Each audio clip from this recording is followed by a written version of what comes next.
तो कहानी 4000 साल पहले की है, जहां हम देखते हैं कि मॉन्स्टर्स ने आतंक मचा रखा है, पर उनके बीच कोई ऐसा है जिसकी पावर्स के आगे एक भी मॉन्स्टर टिक नहीं पा रहा है। मॉन्स्टर्स उस व्यक्ति की परछाई को भी छू नहीं पा रहे हैं और उसने अकेले ही कई मॉन्स्टर्स को मिट्टी में मिला दिया है। मॉन्स्टर्स सोच रहे हैं कि आखिर उनके सामने चट्टान सा स्थिर कौन खड़ा है जिसका सामना करना अपनी मौत को निमंत्रण देने जैसा है। हमें पता चलता है कि वो व्यक्ति कोई गॉड नहीं बल्कि इस दुनिया का सबसे शक्तिशाली 9 स्टार मैजिशियन लूकस स्ट्रॉमैन है। वो न्याय और इंसाफ का रखवाला है जो बुराई का अंत करने निकल पड़ा है। अपने बारे में बताने के बाद लूकस ने एक पावरफुल मैजिक सर्कल क्रिएट कर उससे उन मॉन्स्टर्स पर अटैक किया। एक बड़ा एक्सप्लोजन हुआ जिसके साथ ही सारे मॉन्स्टर्स एक ही झटके में मारे गए। तभी वहां एक पोर्टल खुलता है जिसमें से एक विचित्र आवाज आती है जिसने लूकस से कहा कि उसकी ईगो कुछ ज्यादा ही बढ़ चुकी है। एक क्रीचर बाहर आया जो खुद को इस दुनिया का कर्ता धर्ता बताता है। उसके नियम कानूनों से ही दुनिया चलती है और उसे डेमीगॉड कहा जाता है। डेमीगॉड्स ऐसे बीइंग्स हैं जिन्हें ह्यूमंस गॉड्स की तरह पूजते हैं। ये सुनकर लूकस कहता है कि उसने तो आज तक कभी भी उसकी पूजा नहीं की। डेमीगॉड लूकस से कहता है कि उसके एक्शंस ने इस दुनिया का बैलेंस बिगाड़ दिया है। अपने स्किल्स के कारण वो भले ही ह्यूमन से काफी ऊपर उठ चुका हो, पर आखिरकार वो अभी भी एक ह्यूमन है जो डेमीगॉड्स का सामना कभी भी नहीं कर सकता। डेमीगॉड ने अपनी पावर से लूकस को ट्रैप कर लिया और कहा कि गॉड्स की इच्छा के विरुद्ध जाना एक अक्षम्य पाप है जिसकी सजा के रूप में उसे अनंत काल तक एबिस की गहराइयों में रहना पड़ेगा। एबिस एक अंधेरी जगह है जहां पर ट्रैप्ड व्यक्ति हर समय खुद पर डाउट करता रहता है और धीरे धीरे वो अपनी एग्जिस्टेंस को ही भूल जाता है। डेमीगॉड से उलझने का यही अंजाम होता है और ये अंजाम ही अब लूकस की डेस्टिनी है। प्रेजेंट टाइम में हम एक लड़के को बुली होते देख रहे हैं। उन सभी को देख ऐसा लग रहा है कि वो किसी अकेडमी के स्टूडेंट्स हैं। उस लड़के को बुरी तरह मारा गया है और हमें पता चलता है कि वो प्रेस्टिजियस ब्लेक हाउस का तीसरा बेटा फ्रे है। वो अपने सिबलिंग्स की तरह टैलेंटेड नहीं है जिसकी वजह से उसे नकारा समझा जाने लगा और यहाँ तक कि उसे अकेडमी का सबसे बेकार और कमजोर स्टूडेंट भी माना जाता है। एक बुली उससे कहता है कि वो इस धरती पर बोझ है और अगर वो उसकी जगह होता तो उसने कब का अपने जीवन का अंत कर दिया होता। फ्रे अपने बचाव में कुछ भी नहीं कर पा रहा था और बुलीज उसे अपना पंचिंग बैग कहकर मारे जा रहे थे। एक बुली कहता है कि कल की मैजिक क्लास में वो उसका ओपोनेंट होगा और कल का दिन फ्रे को पूरी जिंदगी याद रहेगा क्योंकि कल के बाद वो कभी भी अपने पैरों पर खड़ा नहीं हो सकेगा। उनके जाने के बाद फ्रे को अपनी कमजोरी पर गुस्सा आया और वो बस एक ही विश मांगता है, काश मैं भी पावरफुल होता। कहा जाता है कि सच्चे दिल से मांगी हुई चीजें जरूर मिलती हैं और हम देखते हैं कि फ्रे की आवाज भी किसी के कानों तक पहुंच जाती है। ये व्यक्ति और कोई नहीं बल्कि लूकस है जिसे लगने लगा कि शायद इतने सालों तक डेमीगॉड की कैद में रहने की वजह से उसे अब भ्रम होने लगे हैं। आगे हमें पता चलता है कि फ्रे को उसकी वीकनेस की वजह से ब्लेक हाउस से निकाल दिया गया था। फ्रे के फादर उससे कहते हैं कि आज के बाद वो दोनों अनजान हैं और फ्रे उनके लिए मर चुका है। फ्रे से सबका बोझ सहा नहीं गया और वो अपने जीवन को अंत करने का डिसीजन लेता है। दूसरी तरफ लूकस ने अभी भी हार नहीं मानी थी। इतने सालों बाद भी वो होश में है और हर दिन डेमीगॉड की पावर से फाइट कर रहा था। वो डेमीगॉड के सामने घुटने टेकने से इनकार करता है और उससे अपना बदला लेने की कसम खाता है। तभी उसे उस जगह पर एक लाइट दिखने लगी जो उसके करीब आते जा रही थी। इधर फ्रे ने पॉइजन खा लिया है क्योंकि उससे समाज का प्रेशर झेला नहीं जा रहा था। वो इतना स्ट्रॉन्ग नहीं है कि इन सबका सामना कर सके, पर विश करता है कि काश अगले जन्म में वो इतना पावरफुल हो कि उसे किसी के सामने भी झुकना ना पड़े। लूकस के पास जो लाइट आ रही थी उसमें से फ्रे निकला और तभी अचानक डेमीगॉड की सील रिलीज होने लगी। लूकस फ्री हो गया और उसने फ्रे के सर पर हाथ रख उसके लास्ट मोमेंट्स में उसकी आखिरी इच्छा जान ली। तभी एक चमत्कार हुआ और हम देखते हैं कि फ्रे को होश आ चुका है, पर वो बेहद हैरान है क्योंकि वो असल में फ्रे था ही नहीं। जी हाँ, जिस व्यक्ति को हम देख रहे हैं वो फ्रे नहीं बल्कि उसकी बॉडी में 4000 साल पहले का मैजिशियन लूकस स्ट्रॉमैन है। मतलब ये बॉडी तो फ्रे की है पर इसमें लूकस की आत्मा है जिसे फ्रे की सारी पीड़ा और कष्टों के बारे में पता है। सबसे पावरफुल मैजिशियन सबसे वीकेस्ट ह्यूमन की बॉडी में 4000 साल बाद वापस आ चुका है और इसीलिए फ्रे की इंजरीज भी अपने आप हील होने लगती हैं। लूकस इस बॉडी के लिए फ्रे का आभारी है और कहता है कि जिस प्रकार फ्रे ने उसे पिंजरे से मुक्त किया है वैसे ही अब वो उसे उड़ने के लिए पंख देगा। लूकस कसम खाता है कि वो अपना और फ्रे का रिवेंज साथ में लेगा। अब ना तो फ्रे के एनिमीज भाग पाएंगे और ना ही डेमीगॉड लूकस से बच पाएगा। आगे बढ़ने से पहले मैं आपको बता दूं कि फ्यूचर में सिचुएशन के हिसाब से हम फ्रे और लूकस दोनों नामों को यूज करेंगे। अगली सुबह हम फ्रे को ट्रेनिंग करते देख रहे हैं। फ्रे की कमजोर बॉडी की वजह से लूकस के पास अभी उसकी सारी पावर्स नहीं है और इसीलिए वो अपनी फाउंडेशन को स्ट्रॉन्ग कर मैना कलेक्ट कर रहा है। अगर उसे डेमिगॉड से फाइट करना है तो उसे अब पहले से भी ज्यादा पावरफुल बनना पड़ेगा, जिसके लिए उसे अपनी पूरी स्ट्रेंथ जल्द से जल्द रिकवर करनी होगी। काफी देर तक ध्यान लगाकर ट्रेनिंग करने के बाद लूकस की पावर्स इंक्रीज होने लगती हैं। उसकी बॉडी एनर्जी ऑरा से ग्लो कर रही है और वो 5 स्टार मैजिशियन बन चुका है। इस दुनिया में मैजिशियन की पावर्स स्टार्स की संख्या से मेजर की जाती है। 1 स्टार मैजिशियन वीक है और 9 स्टार मैजिशियन सबसे ज्यादा पावरफुल। 5 स्टार मैजिशियन की स्टेट को अचीव करते ही फ्रे उल्टी कर देता है। फ्रे की बॉडी से वो सारी इम्प्योरिटीज बाहर निकल रही थी जिन्होंने अब तक उसे कमजोर बना रखा था। जिसकी बॉडी में ये इम्प्योरिटीज होती हैं, उसके लिए मैजिक प्रैक्टिस करना नामुमकिन हो जाता है। फ्रे की बॉडी में बहुत ज्यादा इम्प्योरिटीज हैं जिन्हें बाहर निकालना बेहद जरूरी था और इसीलिए लूकस उन्हें जबरदस्ती उल्टी कर बाहर निकाल देता है। आगे हम अकेडमी में फ्रे के बुलीज को बात करते देख रहे हैं। उनमें से एक बुली डेविड अकेडमी जल्दी आ गया है क्योंकि वो आज की क्लास में फ्रे को बुरी तरह टॉर्चर करने के लिए एक्साइटेड है। दूसरा बुली जैक बताता है कि उसने कल फ्रे को कई सारी स्लीपिंग पिल्स ले जाते देखा था और वो दोनों आपस में फ्रे के जिंदा होने या ना होने की शर्त लगाने लगते हैं। लूकस भी अकेडमी आ चुका है और वो सोचता है कि उसे क्लासेस अटेंड करनी पड़ेंगी क्योंकि वो जानना चाहता है कि 4000 सालों में दुनिया कितनी बदल चुकी है और नई दुनिया कैसे काम करती है। फ्रे अपनी क्लास में एंटर करता है जहाँ उसके जिंदा होने की शर्त लगाने वाले खुश हैं और शर्त हारने वाले उसे कोस रहे हैं। जैक जो शर्त हार चुका था वो फ्रे को बुली करने आ जाता है पर उसे पता नहीं था कि वो कितनी बड़ी गलती करने जा रहा है। लेकिन तभी लूकस को कुछ अजीब महसूस हुआ। बुली को देख फ्रे की बॉडी नेचुरली रिएक्ट करने लगी और वो कांपने लगा। तभी बुली ने फ्रे पर अटैक किया पर बड़ी तेजी से वो उसका अटैक डॉज करते हुए उसके पीछे आ गया। उसका इतना फास्ट रिएक्शन देख क्लास के सभी लोग चौंक गए और तभी जैक ने दोबारा फ्रे पर अटैक करने की कोशिश की। फ्रे ने केवल जरा सी एनर्जी रिलीज करी और जैक उसके करीब आते ही एक इनविजिबल फोर्स से रिपेल हो गया। फोर्स इतनी पावरफुल थी कि जैक बड़ी दूर जाकर गिरा और उसकी हालत देख लग नहीं रहा था कि वो जल्दी ठीक हो पाएगा। फ्रे के इस कारनामे से क्लास के सभी लोग बड़े हैरान हैं और तभी मौके पर अकेडमी के प्रोफेसर डियो भी आ जाते हैं। जब उन्होंने जैक को देखा तो उन्हें अपनी आंखों पर विश्वास नहीं हुआ क्योंकि उसकी बॉडी पर मार्शल स्किल्स और मैना के कंबाइंड अटैक के ट्रेसेस थे। ये हैरानी की बात इसलिए है क्योंकि पूरी अकेडमी में ऐसा कोई भी नहीं था जो इन अटैक्स को यूज करना जानता हो। स्टूडेंट्स तो छोड़ो, अकेडमी प्रोफेसर्स भी इतने टैलेंटेड नहीं है। प्रोफेसर डियो जैक को इन्फर्मरी ले गए और उनकी एब्सेंस में एक दूसरा फैकल्टी प्रोफेसर केविन क्लास लेने आ गए। प्रोफेसर केविन क्लास में आते ही सारी फीमेल स्टूडेंट्स को बुरी नजर से देखने लगते हैं मगर उनका विशेष ध्यान क्लास की सबसे सुंदर और पॉपुलर लड़की इजाबेल पर रहता है। प्रोफेसर केविन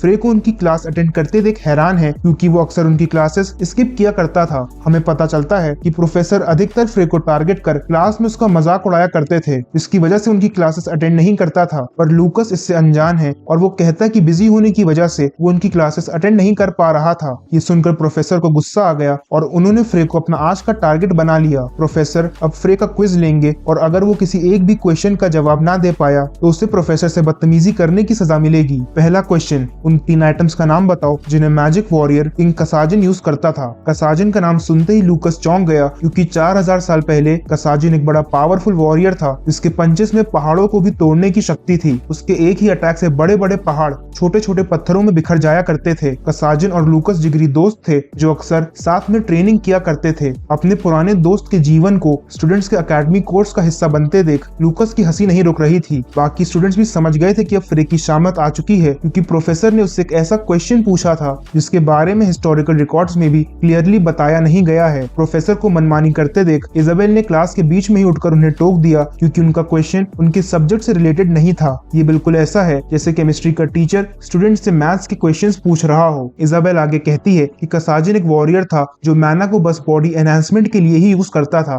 तो उसे मैजिशियन नहीं कहा जा सकता। ये सुनकर प्रोफेसर इरिटेट हो गया और अपनी बातों के जाल में इजाबेल को फंसाकर उसे गलत साबित करने लगा। लूकस को ध्यान आया कि इजाबेल सही कह रही है क्योंकि कसाजिन हमेशा से खुद को एक वॉरियर कहता आया है और मैजिशियन बुलाए जाने पर उसे इंसल्टिंग फील होता था। प्रोफेसर लिमिट्स क्रॉस करते हुए इजाबेल को छूने लगता है, जिसका विरोध करते हुए वो झटके से उसका हाथ हटा देती है। प्रोफेसर को यह डिसरिस्पेक्टफुल लगा और उसने वही सेम क्वेश्चन इजाबेल से भी पूछ लिया। तभी दूसरी तरफ से प्रोफेसर के क्वेश्चन का जवाब भी आ गया। टाइगर किंग का ग्लव, जायंट की बेल्ट और गेल नेकलेस वो 3 आइटम्स हैं जो कसाजिन यूज किया करता था। प्रोफेसर पीछे मुड़कर देखता है कि उसके सवाल का जवाब फ्रे ने ही दिया है जो बिल्कुल सही है। फ्रे के इस अजीब बर्ताव से पूरा क्लास हैरान है, पर प्रोफेसर अभी भी नहीं माना था। वो इजाबेल का हाथ पकड़कर उसे उसके साथ लेबोरेटरी में चलने को कहता है। तभी फ्रे कसाजिन की पर्सनालिटी और थॉट्स के बारे में प्रोफेसर को बताने लगता है। कसाजिन कहता था कि मार्शल आर्टिस्ट को लव और अफेक्शन जैसी फीलिंग से दूर रहना चाहिए, क्योंकि ये फीलिंग्स उनकी ट्रेनिंग में रुकावट पैदा करती हैं, और ऐसे लोग जो अपनी वासना में अपनी ड्यूटीज ही भूल जाएं, उन्हें जानवरों से भी बदतर माना जाता है। प्रोफेसर फ्रे से पूछता है कि वो ये सब उन्हें क्यों बता रहा है, जिस पर फ्रे कहता है कि शायद कसाजिन गलत सोचता था, क्योंकि अगर वो सही होता तो अब तक प्रोफेसर किसी न किसी जानवर में बदल चुका होता। क्लास के स्टूडेंट्स फ्रे की हिम्मत देख डर गए और प्रोफेसर भी उससे बदला लेने के लिए उससे और कठिन क्वेश्चंस पूछने लगा।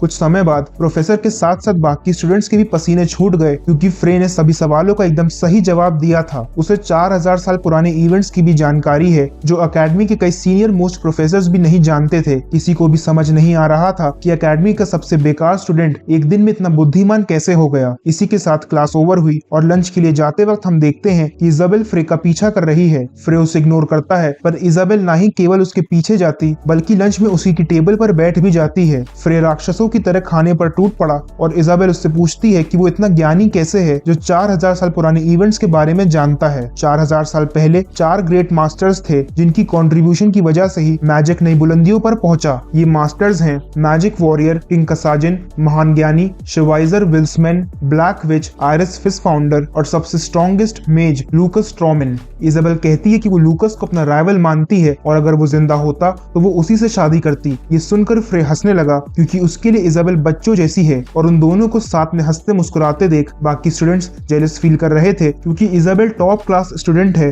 जिसके लिए पूरी अकेडमी में लड़कों की लाइन लगी रहती है। और वही इजाबेल आज फ्रे का पीछा करते नजर आई थी। डेविड, जिसे रोज इजाबेल रिजेक्ट करती है, वो फ्रे को इजाबेल के इतने करीब देख नहीं पा रहा था और उसे आज की क्लास में सबक सिखाने की ठान लेता है। इसके बाद इजाबेल फ्रे से प्रोफेसर केविन के लास्ट क्वेश्चन के बारे में पूछती है। शिवाइजर के 3 ट्रेनिंग मेथड्स के बारे में पूछे जाने पर फ्रे ने जवाब दिया, एसिमिलेशन, एम्प्लीफिकेशन और बैटलिंग। इजाबेल को पहले 2 मेथड्स की जानकारी है, पर बैटलिंग के बारे में उसे कुछ भी नहीं पता और वो इसके बारे में और जानना चाहती है। फ्रे के पूछने पर वो बताती है कि वो एक 3 स्टार मैजिशियन है, जिस पर फ्रे कहता है कि वो अपनी एज के हिसाब से काफी टैलेंटेड है। फ्रे की बातें सुन इजाबेल को लग रहा था कि वो किसी ऐसे से बात कर रही है जो एक लंबी जिंदगी जी चुका हो और जिसे इंसान के टैलेंट की अच्छी परख हो। फ्रे वहां से जाने लगता है और इजाबेल के क्वेश्चन का आंसर वो उसे किताबों में ढूंढने को कहता है, क्योंकि फ्रे के पास बैटल की नॉलेज नहीं बल्कि एक्सपीरियंस है। ये सुनकर इजाबेल का सर चकरा गया और वो सोचने लगी कि आखिर फ्रे है कौन। अगली क्लास का टाइम हो चुका था, जो 1 वर्सेस 1 मैजिक बैटल्स का ट्रेनिंग सेशन है। डेविड इसी क्लास का इंतजार कर रहा था, क्योंकि उसका ओपोनेंट फ्रे है जिसे वो टॉर्चर करना चाहता है। क्लास की प्रोफेसर स्टूडेंट्स को बताती है कि ये बैटल्स रियल लाइफ बैटल्स जैसी होंगी और अपनी इंजरीज के लिए वो खुद ही जिम्मेदार होंगे। प्रोफेसर का नाम जेन है और फ्रे का दिल उन पर आ गया था। इजाबेल चौंक गई, क्योंकि वो 20 साल का है, जिसे 40 साल की प्रोफेसर अट्रैक्टिव लग रही थी, पर इजाबेल इससे अनजान है कि ये फीलिंग्स फ्रे की नहीं बल्कि लूकस की हैं। पहले मैच के लिए ट्रेनीज एरिना में आते हैं। डेविड और फ्रे आमने सामने हैं, पर फ्रे डेविड को इग्नोर करते हुए सीधे प्रोफेसर के पास चला जाता है। प्रोफेसर जेन के पास जाते ही वो उनसे मीठी मीठी बातें कर उन्हें उसके साथ डिनर पर चलने के लिए पूछता है। प्रोफेसर के मना करने पर वो कहता है कि अगर वो ये मैच जीत गया तो उन्हें उसके साथ डिनर पर जाना पड़ेगा। ये लगभग नामुमकिन है, क्योंकि फ्रे को 1 स्टार स्पेल्स ही कास्ट करना आता है और डेविड एक 3 स्टार मैजिशियन है। पर फिर भी प्रोफेसर फ्रे की बात मान उसके मैच जीतने पर उसे डिनर की ट्रीट देने को तैयार हो जाती हैं। मैच शुरू होने से पहले डेविड फ्रे को धमकाता है कि वो सबसे पहले उसकी वोकल कॉर्ड्स को डिस्ट्रॉय करेगा, जिसके बाद वो एक एक कर उसके हाथ पैर भी तोड़ देगा।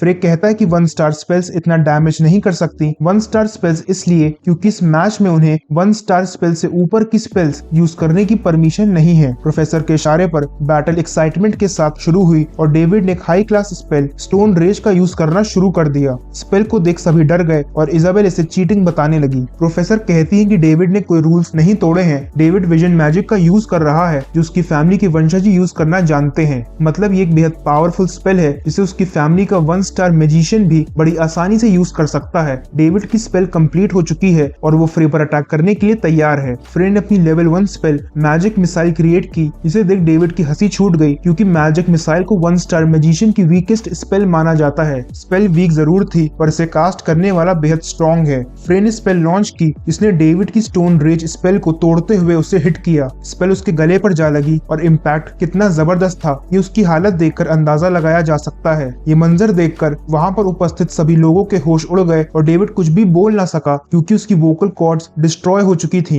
हम देखते हैं कि स्टैंड्स में से 2 सीनियर्स भी इस मैच को ऑब्जर्व कर रहे थे। फ्रे डेविड की तरफ बढ़ता है और उससे पूछता है कि वो उसकी वोकल कॉर्ड्स डिस्ट्रॉय करने के बाद और क्या करने वाला था। फ्रे ने एक और मैजिक मिसाइल क्रिएट की और डेविड पर अटैक कर उसका एक पैर भी तोड़ दिया। आवाज जाने की वजह से डेविड ना तो चिल्ला सका और ना ही अपनी डिफीट एक्सेप्ट करने के बारे में किसी को बता सका। इजाबेल प्रोफेसर से इसे रोकने को कहती है, पर प्रोफेसर बताती है कि रियल लाइफ बैटल्स में ओपोनेंट कोई रहम नहीं दिखाता और असली मैजिशियन बनने का सफर कभी भी आधे मन से पूरा नहीं किया जा सकता है। फ्रे डेविड से कहता है कि शायद उसे अपनी बुलिंग में इतना मजा नहीं आ रहा जितना उसे दूसरों को बुली करने में आता है। उसे मैजिक यूज करने का कोई अधिकार नहीं है और ऐसा कहते हुए वो उसकी तरफ बढ़ने लगता है। डेविड डर से कांप रहा है पर फ्रे कहता है कि वो बस मजाक कर रहा था। वो उसके पैरों को तोड़कर संतुष्ट है और ये कहकर फ्रे वहां से जाने लगा, जिस पर डेविड ने भी चैन की सांस ली। पर तभी फ्रे रुककर कहता है कि उसका एक पैर तो अभी भी ठीक है। फ्रे ने एक और बार मैजिक मिसाइल क्रिएट की और डेविड उसे रोकने के लिए कुछ भी ना कर सका। लास्ट ओवर होने के बाद पूरी अकेडमी में फ्रे की बैटल की न्यूज आग की तरह फैल गई। किसी को कुछ भी समझ नहीं आ रहा था। कुछ स्टूडेंट्स फ्रे के साथ थे तो कुछ उसके खिलाफ। कुछ को तो ये भी लग रहा था कि उसने डेविल से कोई कॉन्ट्रैक्ट साइन कर असीम ताकतें पाली हैं। इसके बाद एक 4th ईयर सीनियर फ्रे से मिलने आता है और उसे ट्रॉमन रिंग्स ज्वाइन करने का ऑफर देता है। ट्रॉमन रिंग्स एक स्टूडेंट सोसाइटी है जो उनकी वेस्टवुड अकेडमी को रिप्रेजेंट करती है। इस सोसाइटी को कोई भी ऐरा गैरा ज्वाइन नहीं कर सकता और इसका हिस्सा बनना बड़े सम्मान की बात है। अपने नाम के ऊपर अकेडमी सोसाइटीज बनते देख लूकस को बिल्कुल भी अच्छा नहीं लगा और वो इसमें कोई इंटरेस्ट ना दिखाते हुए वहां से जाने लगता है। तभी वहां ट्रॉमन रिंग्स का मैनेजर पेरुआन जुन भी आ गया, जो दोबारा फ्रे को उन्हें ज्वाइन करने का ऑफर देता है। पेरुआन के शांत और गंभीर स्वभाव से फ्रे इम्प्रेस हुआ पर वो सोसाइटी ज्वाइन करने से मना कर देता है। दूसरा सीनियर जब फ्रे पर गुस्सा गया तो पेरुआन उसे रोकते हुए फ्रे को जाने देता है, पर पेरुआन का पानी सा शांत स्वभाव पता नहीं क्यों दलदल जैसा गहरा महसूस हो रहा था। आगे हम देखते हैं कि फ्रे प्रोफेसर के साथ डिनर करने आ चुका है, पर उनके बीच कोई और भी खाली पेट मौजूद है। इजाबेल ने फ्रे का पीछा पकड़ लिया है और वो उसे हर जगह फॉलो कर रही थी। इजाबेल कहती है कि जब तक फ्रे उसे बैटलिंग के बारे में नहीं बताएगा तब तक वो उसे ऐसे ही फॉलो करती रहेगी। बैटलिंग मेथड के बारे में प्रोफेसर ने भी सुना है, पर रिकॉर्ड्स में ढूंढने पर उन्हें भी इसके बारे में ज्यादा इन्फॉर्मेशन नहीं मिली थी। डिनर के बाद लूकस सोच रहा है कि 4000 साल बाद भी उसकी और उसके दोस्तों की इन्फॉर्मेशन लोग अभी भी कैसे एक्सेस कर पा रहे हैं, क्योंकि उसे लगा था कि डेमीगॉड ने उनका हिस्ट्री से नामो निशान मिटा दिया होगा, पर ऐसा ना होते देख लूकस भी हैरान है। तभी इजाबेल वहां आ जाती है और फ्रे उससे पूछता है कि अकेडमी का सबसे स्ट्रॉन्गेस्ट व्यक्ति कौन है जो प्रोफेसर्स और ट्रेनीज से भी ज्यादा पावरफुल है। इजाबेल बताती है कि ट्रेनीज में सबसे पावरफुल पेरुआन है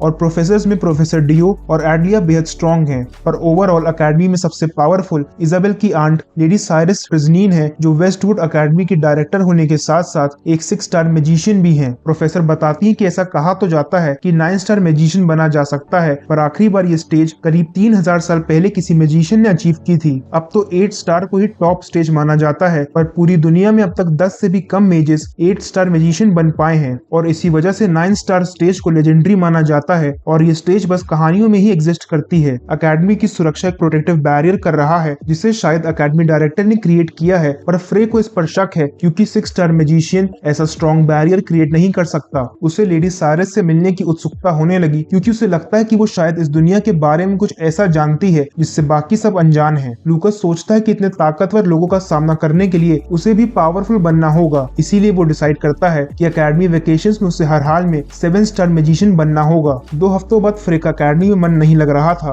उसे थ्योरी पहले से ही पता है, पर प्रैक्टिकल ट्रेनिंग करना ज्यादा जरूरी है ताकि उसकी बॉडी की मैना यूजेज एबिलिटीज बढ़ जाएं। तभी एक सीनियर उसे रोकता है और अपने साथ एक दूसरी जगह पर ले जाता है जहां पर और भी सीनियर्स उसका इंतजार कर रहे थे। ये सभी डेविड के दोस्त हैं जो उसकी हालत के जिम्मेदार फ्रे से बदला लेने आए थे। फ्रे इस सब में ज्यादा इंटरेस्टेड नहीं है और ये सब जल्दी खत्म कर वो वहां से जाना चाहता है। फ्रे ने मैजिक मिसाइल से सबसे पहले लीडर पर अटैक कर उसे ठिकाने लगाया और उसके बाद उसके सभी साथियों को भी एक एक कर मजा चखा दिया। हर तरफ मैजिक मिसाइल के अटैक हो रहे थे और वो जगह एक मिनी वॉर रूम में बदल चुकी थी। फ्रे क्लास में वापस आ चुका था। तभी इजाबेल वहां आकर फ्रे को बताती है कि सारे स्टूडेंट्स उसे डेथ मिसाइल के नाम से बुलाने लगे हैं क्योंकि वो जहां से भी गुजरता है वहां का नक्शा अपनी मैजिक मिसाइल से बिगाड़ देता है। इजाबेल को देख लूकस को एहसास हुआ कि वो काफी टैलेंटेड है और सही गाइडेंस मिलने पर वो एक 7 या 8 स्टार मैजिशियन आराम से बन सकती है। फ्रे कहता है कि वो वेकेशंस में ट्रेनिंग के लिए निकल जाएगा और अगर इजाबेल उसके साथ चलेगी तो उसे बैटलिंग के बारे में और जानने को मिलेगा, पर फ्रे कहता है कि ये जर्नी बेहद मुश्किल होगी जहां से जिंदा वापस लौटने की कोई गारंटी नहीं है। वो अपनी बात भी पूरी नहीं कर पाया और इजाबेल ने ट्रेनिंग ज्वाइन करने के लिए अपनी हामी भर दी। अगले दिन इजाबेल पूरी तैयारी के साथ ट्रेनिंग पर जाने के लिए तैयार है। उसे देख लग रहा था कि मानो वो अपना आधा घर ही साथ ले आई हो। फ्रे कहता है कि हम कैंपिंग पर नहीं बल्कि ट्रेनिंग पर जा रहे हैं, जिसके जवाब में इजाबेल कहती है कि लेडीज को ट्रैवलिंग करते वक्त बहुत सी चीजों की जरूरत पड़ती है। फ्रे बताता है कि वो ट्रेनिंग के लिए एस्पेनिया माउंटेन्स जाने वाले हैं, जिसे खतरनाक मॉन्स्टर्स का घर भी माना जाता है। पर समस्या ये है कि वहां तक पहुंचने का रास्ता उसे नहीं पता। इजाबेल मैप लाई थी, जिससे उन्हें माउंटेन्स जाने का रास्ता मिल जाता है। सिटी कैपिटल पहुंचने पर उन्हें एक बड़ा विशाल और आलीशान शिप दिखता है, जिससे वो ट्रैवल करने का मन बना लेते हैं। ये शिप अकेडमी स्टूडेंट्स के लिए फ्री है और इसी कारण इसमें ट्रैवल करने वालों की तादाद भी ज्यादा है। फ्रेश शिप में बढ़िया खाना खाने के सपने देख रहा था, पर उनकी बारी आते आते शिप फुल हो गया और उन्हें ट्रैवल करने के लिए एक दूसरे खटारा शिप का सहारा लेना पड़ा।